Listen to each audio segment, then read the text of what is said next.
Healthcare professionals and patients know all too well that not everyone responds to a medication the same way. But why is that? Sometimes the answer is found in our genes. This video follows a patient whose healthcare team uses genetic information to guide their care. It's an example of precision medicine that's used in some clinics today. I understand you're here for a test related to your new medication? Yes, well, I'm a little confused.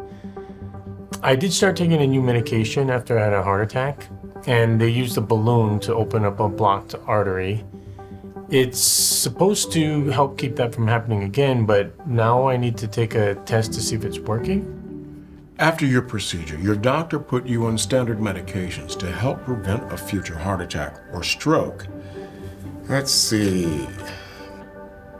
Yes. According to your chart, one of them is a blood thinner.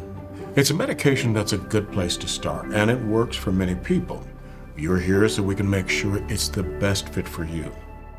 That's the thing. My doctor said I need to be on a blood thinner, and now I'm on one. Shouldn't that be it? It could be, but not every medication works the same for every person. Like, have you ever noticed how many options there are to treat a headache?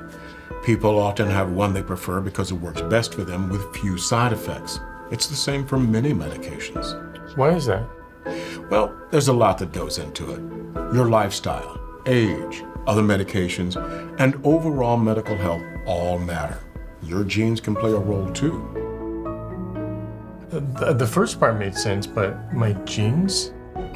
Yes. In addition to the visible traits like hair color or height, our genes can influence things we can't see, like how medications affect us. Imagine a group of people. They're all given the same medications for the same illness. Now, like all people, everyone in the group has the same genes, but genes come in different versions. It's different gene versions that can influence what happens with a medication. Some people do well, some people get no benefit, and a few get bad reactions or side effects. And this applies to my new medication. Exactly. There's a test we can use to check which version of a specific gene you have. The result could tell us if your new blood thinner is safe and likely to work for you, or if you might do better at a higher or lower dose or on a different medication entirely. I've never heard of that. It's called a farmacogenetic test. We don't have them for most medications yet, but we do have them for a few. Farmacogenetic. Pharma, like in the word pharmacy, refers to the science of how drugs work, and genetic means having to do with genes. Ah, got it. What happens during the test?